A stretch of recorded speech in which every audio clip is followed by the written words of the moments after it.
శ్రీకృష్ణ పరబ్రహ్మణే నమః. సదాశివసమారంభం శంకరాచార్యమధ్యమాం అస్మదాచార్యపర్యంతాం వందే గురుపరంపరం.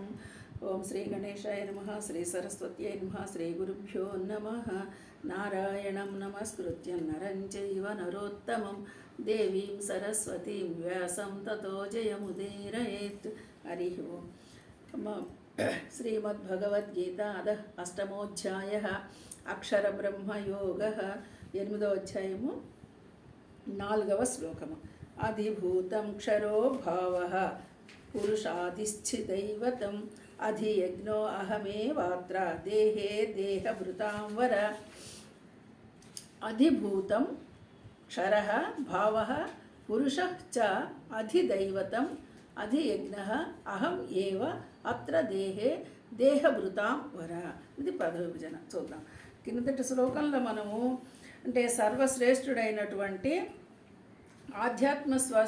ఆధ్యాత్మ అనగా స్వస్వరూపముగా ఉన్న జీవాత్మ పరమాత్మ యందు ఎలాగైతే సకల భూతాలలో ఉన్నాడో అలాంటి పరమాత్మ గురించి ఇప్పుడు మనం ఇక్కడ తెలుసుకుంటున్నాం అక్షర పరబ్రహ్మ యోగం అనేటువంటి ఈ అధ్యాయంలో. ఆ క్రమంలోనే చూడండి, దేహభృతాం దేహధారులలో వర శ్రేష్ఠుడైన అర్జున్ అంటే ఇక్కడ అర్జునుడిని సంబోధించి శరీరాన్ని ధరించిన వాళ్ళందరిలోకి నువ్వు శ్రేష్ఠుడివి అని అర్జునుడికి చెప్తూ ఉన్నాడు. అంటే మనందరం కావా అని మనం ప్రశ్న వేస్తే నిజంగానే కామేమో. ఎందుకు కాము? ఆయన సాక్షాత్తు శ్రీకృష్ణ భగవానుని ముందు ఉండి ఈ గీతని అభ్యాసం చేశాడు కాబట్టి ఆయన అందరిలోకి గొప్పవాడే. అందుకే ఏం చెప్తున్నాడు? శరీరము ధరించిన వాళ్ళల్లో శ్రేష్ఠుడైన వాడా, నీకే అవకాశం దొరికిందయ్యా. అలాంటి అర్జున, ఈ భావాక్షర అనే పదాలకి ఉత్పత్తి వినాశనశీలమైన పదార్థములన్నీ. చూడండి, ఇక్కడ మనకి సృష్టిలో ప్రతిదీ ఉత్పత్తి జరుగుతూ ఉంది. ఏదో ఒకటి ప్రోడక్ట్ వస్తూ ఉన్నాయి అన్నమాట. కొత్త అన్నీ ఉత్పత్తులు. అంటే ప్రాణులు కావచ్చు, వస్తువులు కావచ్చు, అన్నీ ఉత్పత్తి జరుగుతున్నాయి. ఈ ఉత్పత్తి జరిగిన ప్రతిదానికి వినాశనాశీలమైంది అంటే మళ్ళీ నశించేవి అవుతూనే ఉన్నాయి, వస్తూ ఉన్నాయి, పోతూ ఉన్నాయి. ఇంక్లూడింగ్ మన శరీరాలతో సహా ఏది చూసినా సరే రావడం పోవటం జరుగుతుంది కదా. అధిభూతములు వీటిలన్నిటినీ ఏమంటున్నారు? అధిభూతములు అంటే ఇతర ప్రాణులతో మనము వాటిని గుర్తించడము, మనం మమేకం అవ్వడము, ఈ ప్రాణుల ద్వారా జరిగే కార్యక్రమాలన్నీ అధిభూతము. అలాగే చూడండి, పురుష హిరణ్యుడైనటువంటి పురుషుడు అధిదైవతము. ఇప్పుడు దైవం ఏంటి? ఇక్కడ అధిభూతము, అధిదైవము, అధియజ్ఞము, ఈ 3 విషయాలు మనకి ఈ శ్లోకంలో చెప్తున్న విషయాలు అన్నమాట. అయితే ఇక్కడ అధిభూతము అంటే మన చుట్టూ ఉన్నటువంటి ఉత్పత్తి ప్రాణులు, ఇవి అధిభూతము.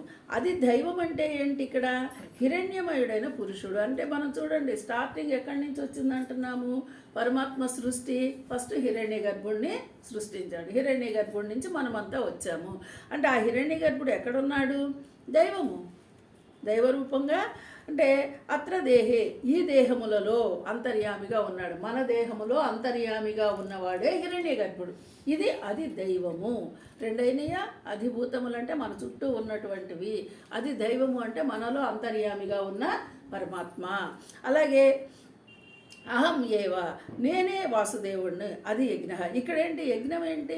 వీటిలన్నిటికి కూడా హిరణ్య గర్భుడు నీతో ఉన్నటువంటి హిరణ్య గర్భుడు అనుకున్నా అది దైవముగా భావిస్తే ఈ దైవానికి కూడా నేనే కర్తను అంటే సరే కర్త అనక్కర్లేదు, నేనే కారణము అని చెప్తున్నాడు.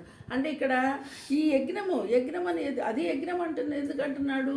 నన్ను గురించి తెలుసుకుంటే నువ్వు కృతార్థుడు అవుతావు.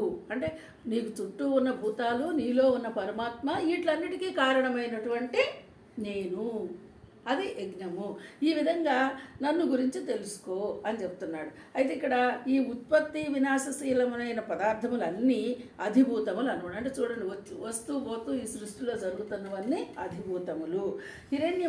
హిరణ్యమయుడైన పురుషుడు అది దైవము అంటే మనలో ఉన్నటువంటి దైవము, నీలో ఉన్న దైవము. దేహదారుల్లో శ్రేష్ఠుడైన ఓ అర్జున, ఈ శరీరాలలో అంతర్యామిగా ఉన్న నేనే వాసుదేవుడును, నేనే అది. అంటే అన్ని శరీరాలలో ఇక్కడ చూడండి, మన శరీరంలోనే రెండుగా చూపిస్తున్నాడు తను. ఎలా చూపిస్తున్నాడు? వీటిలన్నిటికీ కారణమైనటువంటి హిరణ్య గర్భుణ్ణి నేను అంటూ ఈ ఈ సృష్టి అంతటికీ కారణమైన నన్ను గుర్తించు అంటున్నాడు. అంటే ఇక్కడ మనమేమో ఎలా తెలుసుకోవాలి? దేహము వేరు, పరమాత్మ వేరు. ఈ దేహంలో ఉన్నటువంటి పరమాత్మను గుర్తించగలిగితే అది అది యజ్ఞము. అంటే నన్ను గురించి నువ్వు తెలుసుకున్నావు. అధిభూతం, అది దైవం, అదే యజ్ఞం.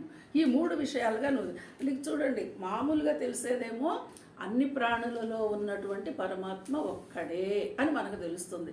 అది నాలోను కూడా ఉన్నవాడే. నాలో ఉన్నవాడు, బయటంతా ఉన్నవాడు, ఈ రెండిట్లకి ఇంకా అతీతముగా అంటే ఈ యావ సృష్టిని సృష్టించిన వాడు పరమాత్మ. అంటే 3 ఉన్నాయా అండి? 3 రకాలుగా ఉన్నాయా? లేవు. 3 కలిపి ఒక్కటే. అది గుర్తించగలిగితే ఒక్కటిగానే భావన చేయాలి. గుర్తించలేనప్పుడు మనం ఏం చేస్తున్నాము? నా చుట్టూ ఉన్న వాళ్ళు వేరు, నేను వేరు, నన్ను నడిపిస్తున్న పరమాత్మ వేరు. ఇప్పుడు నన్ను నడిపిస్తున్న పరమాత్మ కూడా వేరు అంటున్నాం కదా. మనం కూడా ఏమంటున్నాం? దేవుడు అనగానే పైకి చూస్తున్నాం, లేకపోతే ఓ విగ్రహం వైపు చూస్తున్నాం, ఓ దేవాలయం వైపు చూస్తున్నాం దేవుడు అనగానే. మరి నిన్ను నువ్వు ఒప్పుకోవటం లేదుగా. తెలిసేదాకా నిన్ను అని నువ్వు ఒప్పుకోవటంలా, బయటకే చూస్తున్నావు. అంటే 3 రకాలుగా జరుగుతుంది. మన చుట్టూ ఉన్న వాళ్ళల్లో దేవుడు ఉన్నాడు, మనలో కూడా దేవుడు ఉన్నాడు. కానీ దేవుడు అనగానే మళ్ళీ అంటే నడిపించేవాడు ఎక్కడో ఉన్నాడన్న భావనతో ఉన్నాం మనం. ఈ నడిపించేవాడు ఎక్కడో లేడయ్యా, నీలో ఉన్నటువంటి శక్తి, చైతన్యము ఏదైతే అనుకుంటున్నావో అదే ఆ పరమాత్మ. ఇది 3వ భావన. ఈ విధంగా నువ్వు గుర్తించగలిగితే అధిభూతం, అది దైవం, అది యజ్ఞం. ఈ యజ్ఞం అని ఎందుకన్నాడు? ఇది చెయ్యాలి. యజ్ఞం చేసి మదించే సాధిస్తావు నువ్వు, లేకపోతే ఈజీగా నేను దొరికేవాడిని కాను అని చెప్తున్నారు ఈ శ్లోకంలో.